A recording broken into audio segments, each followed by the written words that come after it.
Baik, Assalamualaikum warahmatullahi wabarakatuh. Selamat berjumpa kembali di video pembelajaran mata kuliah pengantar teknologi informasi.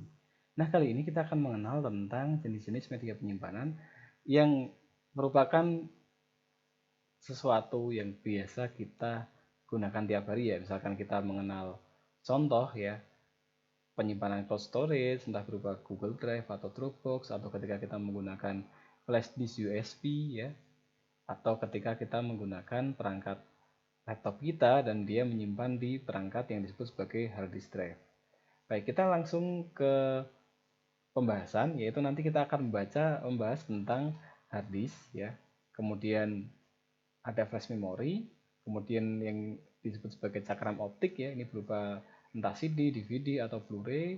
Kemudian ada juga yang disebut sebagai cloud storage. Nanti juga kita akan mempelajari bagaimana ketika kita ingin memanfaatkan media penyimpanan di internet. Baik, kita mulai terlebih dahulu ya dari yang pertama yaitu hard disk ya. Di sini yang biasa kita sebut sebagai storage ya, agar kita paham dulu bahwa dia adalah penyimpanan yang sifatnya permanen. Ya, misalkan kita akan menyimpan foto dan yang lain sebagainya. Beda kalau istilah memori sebenarnya adalah penyimpanan secara sementara. Contoh ketika kita sedang mengerjakan sesuatu, tiba-tiba perangkat kita mati atau error, maka kita harus memulainya dari awal. Atau memulainya dari terakhir kali file itu kita simpan. Tapi kondisi misalkan saat ini kita membuka, anggaplah PowerPoint, kemudian kita membuka aplikasi pemrograman tertentu atau aplikasi yang lain, browser, Google Chrome, dan yang lainnya. Nah, maka dia akan kembali, misalkan perangkat kita mati, maka dia akan kembali harus kita buka dari awal. Meskipun beberapa sistem sudah memberikan fitur yaitu pemulihan otomatis ya, atau dia restore ya otomatis dari sesi terakhir tempat tadi kita menjalankan aktivitas, misalkan sedang membuka Facebook, Instagram, dan yang lainnya. Nah, ukurannya biasa diukur dengan satuan byte, di mana byte ini ya kita sudah tahu dia adalah ukurannya 8 bit, ya 8 buah bilangan 1 dan 0. Nah, biasanya kalau 1 bit ini ya kalau kita lihat berarti dia satu huruf, yaitu A, B, C. Misalkan kita punya foto ukurannya 100 kali 100 kan ada 10.000 titik tuh ya. Nah, maka satu titiknya itu juga disimpan dalam 1 byte ya. Nah, untuk kapasitas sendiri, kita kenal dari yang byte, kemudian dia naik ya. Naik 1000, tapi bukan 1000 tepat, tetapi 1024. Kenapa? Karena ini diambil dari bilangan terdekat, yaitu 2 pangkat 10, yang dia mendekati angka ribuan, yaitu 1024. Jadi misalkan nih, kita punya kapasitas anggaplah 15 GB, atau 16 lah yang umum. 16 GB. Nah, gigabytes itu kan kalau kita lihat ini berarti kilo ya atau ribu. Ini adalah juta, ini miliar, ini triliun.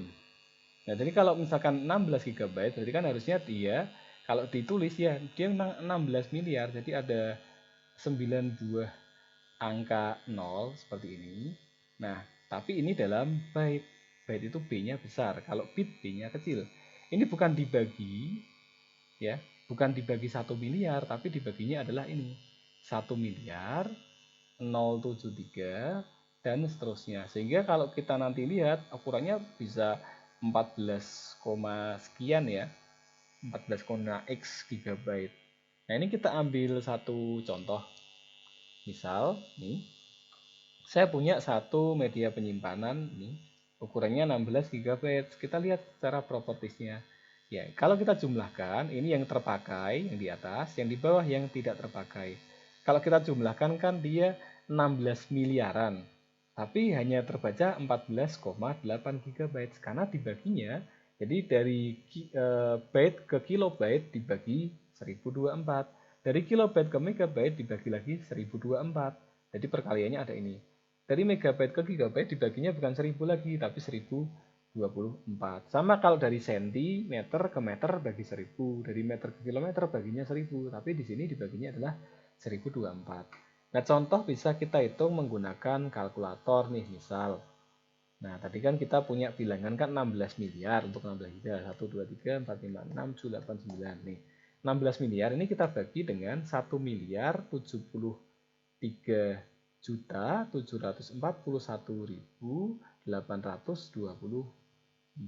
nih. Jadi hasilnya adalah sekitar 14,90 kan. 14,9 GB. Nah, ini kan sama dengan tadi yang kita peroleh di sini.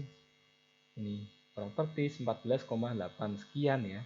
Bukan 16. Jadi bukan berarti kalau kita beli misalkan 16 GB kok keluarnya cuma 14, wah ini korupsi. Wah, berarti produsennya jelek ya. Bukan ya. Karena memang basis pembaginya adalah setiap naik 1000 ya, dia dibaginya 1024 ya. Ya, jadi kalau misalkan dari kilobyte ke gigabyte ya kan naiknya jutaan tuh ya kan. Ya maka dibaginya ini 1.048 dan seterusnya. Nah, itu adalah bagaimana kita membaca kapasitas ya. Jadi adalah byte itu satuan yang paling kecil yang umum digunakan ya. Satu huruf satu byte. Satu titik foto satu byte. Tapi kan enggak ya. Misalkan Anda punya kamera ukurannya 16 megabytes ya. Megapiksel ya, maka dia perlu 16 megabytes untuk satu titiknya. Belum kalau itu fotonya warna dan yang lain-lain itu nanti bisa Anda pelajari di mata kuliah yang selain ini. Baik, kita akan ke media penyimpanan yang pertama terlebih dahulu yaitu hard disk ya. Ini berupa piringan magnetik ya, bentuknya lempengan ya, seperti ya logam lah. Kemudian di situ berat, besar ya, dan dia cara kerjanya adalah dengan berputar kemudian dibaca oleh satu media pembaca yang biasa disebut sebagai head ya, atau yang nyebutnya header atau yang nyebutnya sebagai reader. Umumnya kapasitas yang banyak diproduksi adalah 160 GB sampai 2 terabyte ya, atau 2000 GB ya. Atau kalau pasnya berarti kan 2048 harusnya ya. Nah, kemudian ini yang banyak dipakai. Jadi kapasitas umum di sini adalah kapasitas yang biasa dipakai oleh orang banyak atau yang biasa laku di pasaran. Sehingga, nah itu yang biasa diproduksi oleh produsen sehingga menjadi kapasitas umum. Nah, nanti misalkan dalam 3-5 tahun ke depan ternyata sudah lebih besar lagi ya kita tinggal mengikuti saja. Bentuknya seperti ini. Ini kalau kita dibalik ini ya kalau kita flip ya itu ada papan sirkuit ya seperti ini. Ini ada jalur-jalur listrik ya, ada jalur-jalur tembaga yang mengkoneksikan antar komponen dan juga ada piringan. Nah, cara kerja piringannya seperti apa? Ya, yang pertama ini dia punya yang namanya circuit board atau circuit control mengatur pergerakan dari head. Head ini geraknya ke kita anggap nih ya kiri dan juga dia gerak ke kanan. Disk ini dia geraknya berputar. Nah, yang perlu kita pahami adalah pada hard disk ini ya pada media penyimpanan dia tidak selalu menyimpan file dalam tempat yang berdekatan. Anggaplah Anda menyimpan sebuah kata yes ya, YES. Bisa saja huruf Y-nya disimpan di sini. Ya, karena satu huruf kan satu byte. Huruf E-nya disimpan di sini. Huruf S-nya disimpannya di sini. Nah, lalu bagaimana membacanya? Jadi ketika membaca kan dia berputar nih, berputar ke sini. Nah, ini pas di head. Kita anggap headnya ini ya. Nah, kita anggap ini head. Kemudian ketika dia berputar kan seharusnya posisi headnya di sini. Nah, maka dia posisi headnya akan geser ke sini. Otomatis. Kemudian ketika ini di bagian tepi sekali, anggaplah di sini, ya maka nanti posisi headnya dia akan geser lagi, menyesuaikan lokasinya. Nah, bagaimana headnya tahu? Nah, itu nanti Anda bisa pelajari ya, ada di mata kuliah struktur data itu misalkan nih, huruf Y saya simpan di sini. Ya, anggaplah ini lokasinya lokasi nomor 10. Ternyata huruf berikutnya disimpannya di lokasi misal nih, di lokasi 17. Oh, berarti dia pergi nanti. Headnya akan mengarah ke kanan atau ke kiri. Kemudian disknya berputar ya. Sekian derajat supaya pas nih. Oh, di ukuran 17 ada huruf E. Nah, lalu huruf S-nya kemana? Oh, ternyata di alamat nomor 91 ya. Dia akan pergi nih ke alamat 91. Ya, jadi setiap titik di situ dia punya alamat sendiri dan dia menyimpan huruf atau data sendiri ya. Contohnya huruf yes. Oh, udah ternyata di sini tidak ada lagi. Nol nih, nggak ada isinya. Berarti sudah datanya ini Y, E, S. Nah, makanya beberapa sistem ya, bahkan Windows sekarang ya, bukan sekarang ini sebenarnya dia sudah beberapa versi ketika menyediakan Windows ada fitur yang namanya defragmentasi. Yang namanya fragment itu kan dia terpecah, terpisah. atau berjauhan. Namanya defragment, tujuannya adalah supaya nanti kalau bisa huruf Y ini letaknya 10, huruf E misalkan letaknya 11, huruf S ini kalau bisa letaknya 12, sehingga mempercepat proses pembacaan. Nah, itu karena biasanya dia mempercepat supaya cepat disimpan, dia pokoknya mencari tempat kosong lalu disimpan di situ. Itu namanya penyimpanan yang terfragmentasi. Ya, meskipun saat ini sudah sangat jarang sekali terjadi penyimpanan yang fragmentasi karena teknologi dan sistem yang semakin canggih. Ya, jadi kira-kira seperti itu ya kalau kita gambarkan ini piringan ya. Kemudian di sini ada head ya, head yang biasanya membaca, nanti dia gerak ini kiri kanan, disesuaikan saja. Jadi nanti kalau datanya dia berada di sini ya dia akan bergerak ke kiri, datanya di sini dia akan bergerak ke kanan mengikuti dari posisi ini. Ya, tentunya digerakkan oleh putaran disk ya. Nah, hard disk sendiri itu kan tidak ada yang satu buah kapasitasnya sangat-sangat besar ya. Perlu beberapa ya, 2 atau lebih hard disk yang dijadikan satu, disebut sebagai RAID atau Redundant Array of Independent Disk. Nah, kalau singkatnya, misal nih, saya punya satu buah ya hard disk yang dia dibagi menjadi C, D, E. Kalau kita lihat seperti ini, ya totalnya 640. Di sini saya bagi 100, di sini 200, di sini 300. Nah, kalau satu hard disk dibagi itu namanya adalah partisi. Ya kita membagi ya supaya nanti manajemennya lebih gampang. Kalau beberapa dijadikan satu itu nanti disebut sebagai RAID. Jadi kalau tadi kan saya punya 600 nih dibagi 100, 200, 300. Nah, sementara di sini misalkan Anda punya 10 buah hard disk ya, masing-masing kapasitasnya itu anggaplah 1 terabyte. Nah, maka nanti akan muncul di media penyimpanan ya, kapasitasnya adalah 10 terabyte. Ini hasil dari RAID atau penggabungan atau pengintegrasian dari media penyimpanan. Ini biasanya diperlukan ketika kita ingin memiliki kapasitas besar, namun misal untuk menekan harga kita beli contoh nih harddisk yang dia lebih contoh ya, dia lebih besar, tapi yang lama tidak ingin diabaikan ya, tambahkan aja gabungan. Terus seperti itu. Jadi kita menambah media penyimpanan ya tanpa perlu mengganti. Jadi kita menambahkan yang ada dengan yang baru. Ada juga yang dia disebut sebagai external hard disk. Ini sama juga ya. Nama disk di sini mengacu pada piringan yang tadi, piringan magnetik yang cukup besar dan berat tadi. Bedanya dia dibungkus ya pakai kemasan yang sudah sangat ergonomis ya. Ada juga dia fitur yang punya anti benturan, misalkan ketika dia jatuh supaya tidak merusak bagian dalam. Nah, di sini ada 2 port ya, ada yang dia modelnya yaitu jalur data itu satu ya, data, kemudian satunya itu jalur power. Namun ada juga yang dia sudah dijadikan dalam satu perangkat ya, dalam satu slot ini, port ini dia sudah memuat power dan juga data.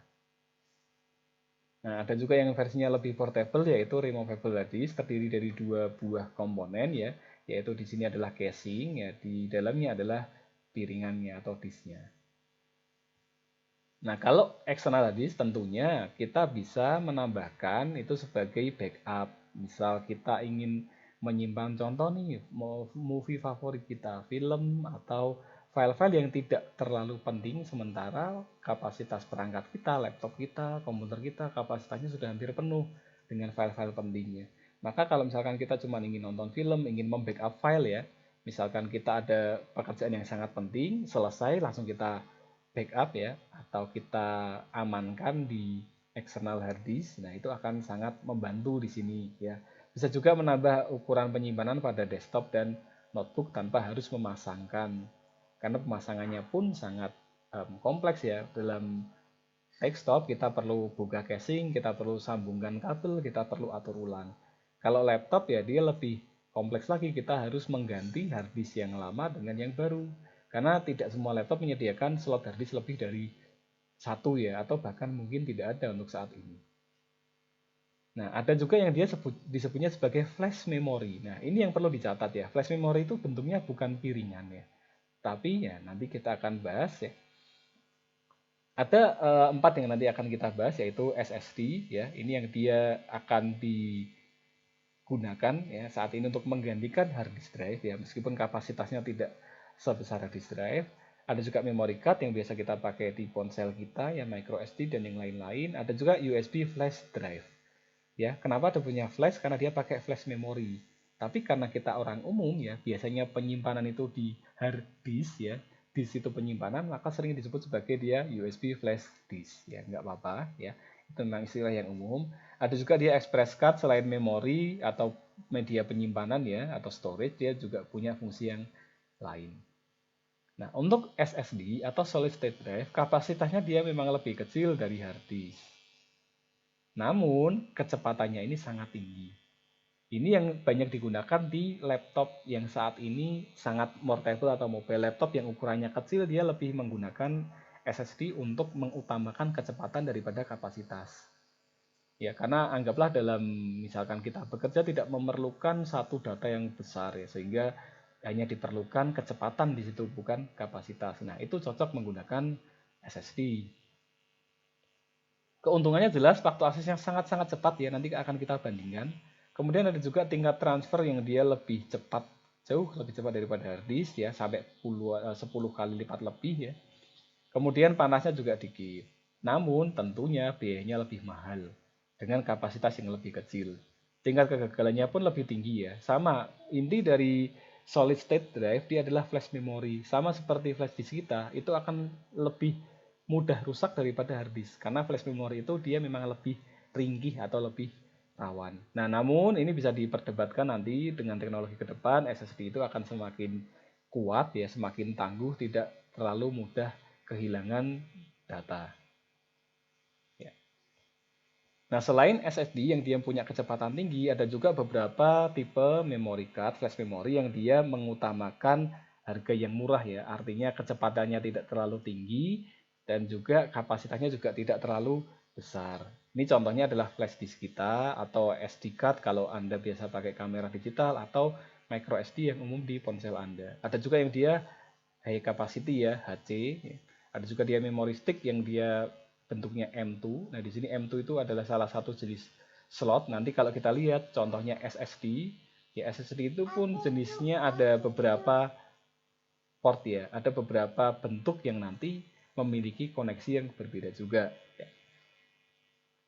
Nah, ini beberapa yang biasa digunakan, contohnya di ponsel, di digital kamera, di iPod kita, nah, atau di tempat yang lain yang dia memerlukan memori yang portable ya. Nggak cepat nggak apa-apa, nggak besar nggak apa-apa, yang penting dia bisa dibawa kemana-mana dengan ringan. Nah, jenisnya pun ada banyak, biasanya nanti akan disertakan di sini ya. Misalkan, contoh dia kelasnya misalkan kelas 10, berarti kecepatannya berapa? Kemudian ada ultra high speed, 1, 2, atau 3. Kemudian dia ada yang disebut XC, extended capacity, ini untuk kapasitas sekian. Ada yang high capacity. Nah, itu biasanya akan diberikan di label setiap perangkat seperti ini.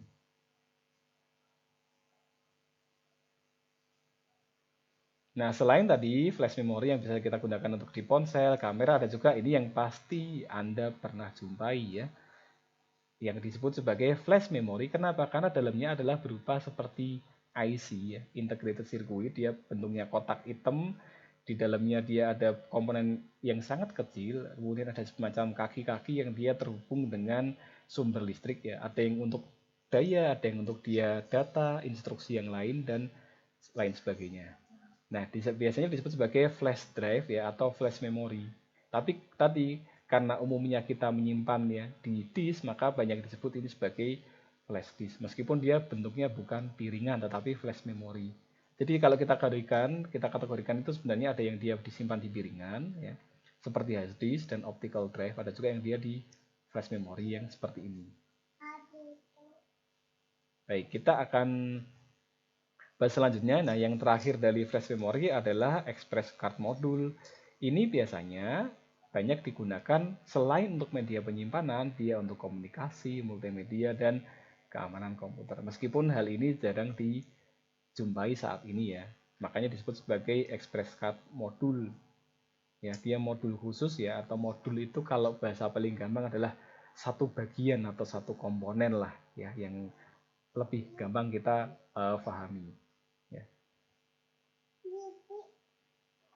Nah, selanjutnya ada juga yang optical disc. Ini bentuknya piringan, ya, tidak seberat piringan yang miliknya hard disk yang logam tadi, ya. Di sini piringannya dia lebih ringan, ya, karena hanya memiliki lapisan yang sangat tipis di sini. Ya. Lapisan magnetik yang sangat tipis, kemudian diletakkan di sebuah disk yang dia dari bahan mika atau akrilik atau dari yang plastik tembus pandang. Bedanya adalah tentu kapasitasnya lebih kecil, tapi kelebihannya dia lebih ringan. Ada beberapa model, yang pertama yang disebut sebagai ROM, ya. Ini kalau kita misalkan beli, ya sudah ada isinya, kita cuma bisa baca. Ada yang disebut sebagai CDR. Ini biasa kita beli kosong. Bisa kita isi file ya dengan cara burning ya atau dibakar istilahnya. Ada yang nanti setelah kita burning tentunya bisa kita baca. Ada juga yang dia RW atau rewrite ya, bisa ditulis kembali, rewrite ya. Dia selain pas kita beli kosong, bisa kita tulis, kemudian kalau misalkan kita ingin ganti datanya, kita hapus ya, bisa, lalu kita nanti isikan lagi. Ini yang untuk CD. Ada juga yang dia untuk DVD, dia akan sama ya, format belakangnya. Kemudian ada juga yang nanti lebih baru lagi yaitu Blu-ray.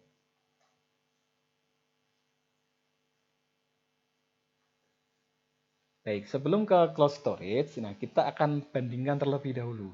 Ya, tadi kan kita punya intinya dua ya, yaitu yang dia basisnya disk, ya, dan juga dia basisnya adalah flash memory. Nah, misalkan di sini kita pakai USB flash drive ya, flash drive USB FD. Di sini kita akan bagi dua nih nanti, karena ini trennya lagi dua ini, yaitu hard disk drive dan solid state drive SSD. Kita akan bandingkan dari yang hard disk dulu. Nah, Anda bisa lihat nanti beberapa merek itu sudah pernah di benchmark ya atau diukur di website ini. Di sini terdaftar ada 1000 jenis ya yang pernah diujikan. Nah, biasanya disusunnya dari yang paling banyak direkomendasikan oleh pengguna atau best user rate, ya, ratingnya paling tinggi. Ada juga yang best value for money di sini. Nah, artinya ketika kita membeli itu harganya sama tapi dapatnya lebih bagus, entah kapasitas, kecepatan, atau yang lainnya. Nah, karena untuk membandingkan nanti kecepatan, kita akan ambil dulu kategori yang kecepatan rata-rata ya dari setiap perangkat. Kita lihat terlebih dahulu dari hard disk di sini. Ya, kita lihat dengan harga $500 ya. Atau kalau kita lihat ya dia 7 jutaan ya. Itu kecepatan bacanya 194 MB per detik ya. Cepat sekali kayaknya. 200 lah kita anggap hampir 200 untuk membaca. Jadi kalau kita buka file tersimpan di sini, kecepatannya sekian. Kalau kita menyimpan file atau write atau menulis 197. Ya beda-beda tipis lah ini hampir 200. Dengan harga $500 kita dapat kapasitas 12 terabyte atau 12.000 GB. Sekarang kita bandingkan dengan SSD dengan harga yang hampir sama ini. Harganya sama ya, kira-kira 547, di sini 539. Kita bandingkan. Ini kecepatan baca dan tulisnya hampir 200 lah. Di sini baca dan tulisnya 2000. Jadi hampir 10 kali lipat. Tapi kita lihat, yaitu kapasitasnya hanya 280 GB ya. Sementara di sini kapasitasnya adalah 12.000. Ini 12.000 GB, sementara ini hanya 280.000 GB. Berarti kira-kira 1/46 atau 1/48 dari kapasitas hard disk. Ya. Jadi dengan harga yang hampir 7 jutaan, kalau kita lihat ya, mereka berdua sama-sama mahal. Bedanya ini mahal karena kecepatan baca dan juga tulis ya, atau karena kecepatannya, kecepatan tinggi ya untuk SSD. Sementara untuk hard disk dia mahal karena kapasitasnya yang besar. Ya, tapi ini ukurannya cukup besar dan dia berat. Ya. Biasanya untuk perangkat desktop kita ya, PC yang besar di rumah atau laptop kita yang kalau kita pengen yang penting kapasitasnya besar, saya nggak perlu cepat-cepat. Tapi kalau untuk yang kecepatan ya disarankan memang menggunakan apa yang disebut sebagai SSD. Nah, lalu bagaimana dengan flash memory? Ini kan tadi kita bandingkan ya antara hard disk drive dan SSD. Ini mahal karena kapasitasnya besar nih, C capacity. Kalau ini mahal karena speed-nya yang besar. Ya, speed atau kecepatannya. Bagaimana dengan flash memory? Kita akan bandingkan juga ya supaya fair. Kita lihat. Flash memory yang paling baik di sini kecepatannya adalah 211 ya, mirip hard disk. Kecepatan tulisnya lebih rendah dari hard disk. Kapasitasnya sama seperti SSD ya. Jadi kapasitasnya kecil kayak SSD, kecepatannya kecil kayak hard disk, tapi kita lihat harganya. Nah, karena di sini nggak ada, kita ambil yang paling ada harganya. Ini 300 ya, ya anggaplah 200 ya. Ini kapasitasnya hampir sama dengan hard disk, kecepatannya ya maaf. Ini kecepatannya juga hampir sama dengan hard disk, kapasitasnya hampir sama dengan SSD. Jadi dia kecil dan nggak terlalu cepat, tapi imbasnya tentu harga yang murah di sini. Bandingkan ini harganya cuma 800, ya hanya sekitar 1,2 jutaan. Yang tadi kan 7 juta, tapi kan dengan harga semurah ini kita dapat kapasitas kecil dan kecepatan yang rendah juga. Ya, jadi kalau kita rangkumkan ya tentunya bisa kita lihat di sini. Ya di sini kalau kita hard disk drive tentunya hard disk drive itu dia kapasitas tinggi, harganya juga tinggi. Ini speednya tinggi ya di sini ya harganya juga tinggi. Sementara kalau flash memory ya speednya itu rendah, kapasitasnya itu rendah juga, maka harganya juga tentunya rendah. Nah, berbeda kalau misalkan tadi kan penyimpanan fisik, sekarang kita berkenalan dengan penyimpanan cloud ya, atau penyimpanan internet lah yang paling gampang ya, atau penyimpanan awan kita simpan di server yang ada di internet sana. Ada beberapa yang banyak digunakan ya, antara lain Dropbox, OneDrive, Google Drive, pCloud, Mega, dan Box. Yang akan kita bahas di sini adalah perbandingan antara yaitu Dropbox dan Google Drive, karena ini yang paling umum ya, dua ini yang paling banyak gunakan ya. Nah, beberapa penyimpanan itu bervariasi, ada yang memberikan 25 GB secara gratis ya, ada juga yang dia sangat kecil ya, seperti contoh Dropbox ini dia penyimpanan awalnya cuma 2 GB. Sementara Google Drive ya, contoh kalau yang saya miliki itu dia 15 GB. Berbeda ketika saya menggunakan contoh domain milik Udinus karena dia sudah bekerja sama dengan Google. Kalau saya pakai email yang pakai Dinus AC ID ya maka dia akan mendapatkan kapasitas ekstra. Baik, kita akan lihat bagaimana cloud storage ini bekerja. Kita lihat terlebih dahulu Google Drive ya. Jadi kita bisa amati di sini. Ini adalah file-file yang sudah terupload di server Google Drive. Saya bisa share contoh di sini ya. Saya bisa bagikan. Kemudian, nah nanti orang yang memiliki link ini dia bisa mengunduh ya, bisa kita atur nih siapapun yang bisa dapat atau kita atur nih hanya beberapa ini kita batasi ya atau restricted. Lalu hak aksesnya bisa dilihat atau dia bisa ngapa-ngapain, bisa edit, bisa delete. Nah ini bisa kita atur. Kelebihannya adalah misal kita memiliki sebuah perangkat, tiba-tiba perangkat kita rusak atau hilang, maka data kita tetap aman karena sudah terbackup ya, atau sudah dicadangkan di internet atau di cloud. Ada juga kasus kedua, misalkan Anda mengerjakan tugas bersamaan, Anda kirimkan, tiba-tiba teman yang terakhir mengerjakan itu, besoknya dia harus presentasi, nah tiba-tiba dia sakit, dia nggak bawa filenya. Nah Anda kan sudah satu tim menyimpan di tempat yang sama, misal Anda bisa langsung download aja, jadi anggota yang lain bisa langsung mempresentasikan ya. Jadi saat ini sudah tidak lagi kita perlu membawa flash disk, kemudian kita colok, kita presentasikan. Karena entah Google Drive ataupun Dropbox ini, dia sudah memiliki aplikasi mobile. Jadi saya simpan di sini.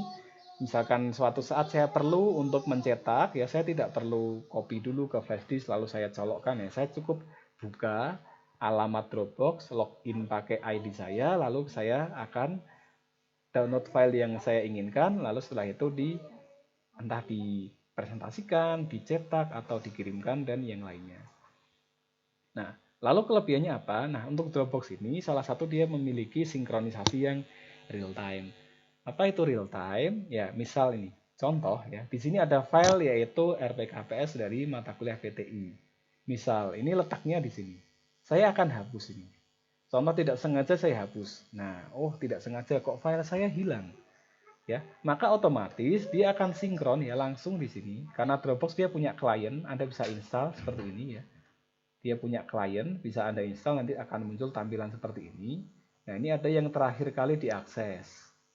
Nah, nanti ada kapasitasnya berapa. Nah, saat ini kapasitas yang saya miliki adalah sekitar 20-an lebih ya. 20 lebih gigabyte ya, 20 gigabyte lebih karena ada beberapa yang sudah saya tambahkan. Nah, misalkan penuh, nah maka dia langsung tidak bisa sinkronisasi. Tapi ketika penuh, maka dia tidak penuh ya, ada tempat penyimpanan, dia akan sinkron. Jadi ketika sudah diinstal akan muncul di bagian nih taskbar seperti ini, Dropbox up to date, artinya seluruh file itu tersinkron ya, sama antara yang di laptop saya, di perangkat saya dengan yang di internet. Nah, kita cek ya, tadi kan ada hapus nih, kita cek, sudah sinkron, terhapus nih loh. Padahal tadi saya nggak hapus file misal. Nah, kelebihannya salah satunya di Dropbox atau penyimpanan cloud yang lainnya, kita bisa lihat historinya. Contoh di sini, di Dropbox dia punya menu show deleted file. Tampilkan file-file yang telah terhapus. Kita lihat. Nah, ini ada. Terhapus ini. Kapan? Hari ini jam sekian. Siapa yang menghapus? Saya nih. Ternyata saya nggak sengaja misalnya menghapus. Saya tinggal restore aja di bagian ini ya. Klik misalkan centang seperti ini ya. Lalu restore atau kembalikan. Nah, maka otomatis dia akan menyinkronkan. Nanti otomatis di file saya dia akan tersinkron. Nah, muncul kan? Ya, dia ada proses sinkron. Jadi ketika dia nggak sama, maka tanda di sini dia akan mengindikasikan bahwa ada sinkronisasi. Apa itu sinkronisasi? Dibuat sama file di perangkat kita dengan file yang di Dropbox. Begitu pula misalkan saya lagi presentasi nih, lalu ada revisi, saya simpan Ctrl S. Nah, kalau folder saya di laptop ini tersinkron dengan Dropbox, maka yang saya simpan terakhir akan langsung tersimpan di dalam Dropbox yang ada di server sana di internet. Sehingga nanti misalkan ini, file ini saya bagikan, contoh ini. Ya, misal file ini akan saya bagikan, ya, misal saya di materi ya, PTI ini, contoh ini akan saya bagikan, contoh di perangkat lunak ini akan saya share. Nah, saya bagikan linknya, nih ya, saya bagikan linknya. Kemudian besok saya edit filenya. Kemudian 5 menit kemudian teman saya mendownload, maka dia akan mendownload yang terakhir saya simpan. Nah, itu yang disebut sebagai sinkronisasi real time ya. Jadi saya bagikan dulu linknya. Oke, saya tuliskan misalkan bab 1, teman saya mendownload bab 1. Lalu dia merevisi, menulis bab 2. Oke, disimpan, lalu saya akan buka sudah bab 2. Seperti itu dan seterusnya. Ya. Nah, inilah keuntungan daripada penggunaan cloud storage. Makanya ketika nanti Anda berkuliah, khususnya di IT, Anda harus sangat melek dengan hal-hal yang seperti ini. Jangan menyimpan file hanya di laptop. Ya, misalkan ini contoh, saya di laptop saya, Dropbox-nya saya letakkan di mana? Di lokasi drive D. Ini ada D, Dropbox. Jadi seluruh dokumen yang penting-penting saya berikan penyimpanan di sini. Jadi suatu saat hilang atau rusak, kena virus dan lain-lainnya, dia akan langsung bisa saya kembalikan. Dan kapasitas 2,5 GB pun sudah cukup kalau hanya kita menulis laporan, hanya untuk menuliskan script kode ya atau coding kita, itu akan sangat-sangat cukup. Nah, kalaupun ternyata kurang, Dropbox ini menyediakan penyimpanan tambahan, entah membeli atau dengan Anda mengajak teman lain atau menggunakan cara yang lain. Kalau misalkan lebih kurang lagi, Anda pengen yang gratis besar, Anda bisa pikirkan, pertimbangkan Google Drive atau yang lainnya. OneDrive ya, ini miliknya Microsoft ya, itu juga cukup handal.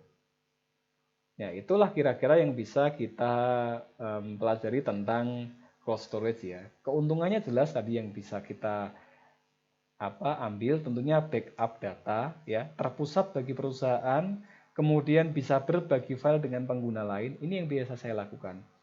Jadi misalkan saya menyimpan di sini, kemudian saya perlu presentasi ini. Teman saya yang jatah presentasi dia nggak datang, ya sudah, saya tinggal buka Dropbox di HP saya. Setelah itu, oke, filenya ini. Nah, nanti misalkan nih saya presentasi di depan menggunakan laptop dosen saya misalkan. ya atau menggunakan perangkat yang lain ya, saya tinggal buka dropbox.com, saya login pakai ID, saya buka filenya, langsung presentasi saat itu. Ya, atau misalkan saya download dulu di ponsel, saya presentasi lewat ponsel ya, menggunakan apa? Misalkan di situ disediakan aplikasi untuk mirroring ya dari ponsel ke proyektor atau ke tampilan yang lain ya.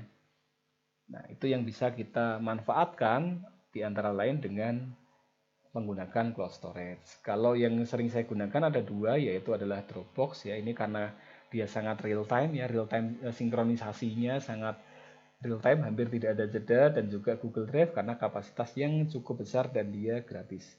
Nah, kelebihan lainnya karena dia produk Google sudah terintegrasi dengan beberapa aplikasi yang lain. Nah, namun selain dua itu masih bisa dipertimbangkan beberapa yang lain seperti tadi OneDrive, Box, dan yang lainnya. Ya, baik sekian untuk penjelasan materi kali ini tentang media penyimpanan ya. Jadi kita akhiri. Terima kasih dan wassalamualaikum.